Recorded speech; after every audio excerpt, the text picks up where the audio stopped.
Hello, good morning, welcome to my channel. তো সকাল সকাল শুরু করছি মধু আর গরম জল দিয়ে। দেন ব্রেকফাস্ট নিয়ে ছাদে চলে গেলাম। আজকে ব্রেকফাস্টে ছিল স্মুদি, যেটা ক্লিপ নেওয়া হয়নি। দেন স্নান করে লাঞ্চ সেরে নিয়ে রেডি হয়ে গেলাম। পাড়ায় যেখানে বসকালে পুজো হচ্ছিল সেখানেই মায়ের আজকে বিসর্জন হবে বলে বেরিয়ে পড়লাম।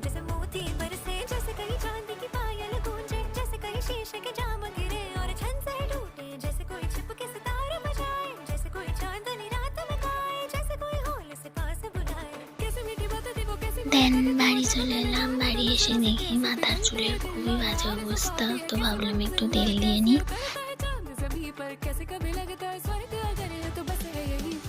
আমার মাথার চুলের অবস্থা তো তোমরা বলোই না, তেল দিলে তো মনে হয় চুলই নেই মাথায়, কি আর করবো। তো আজকের জন্য এইটুকুই, টাটা।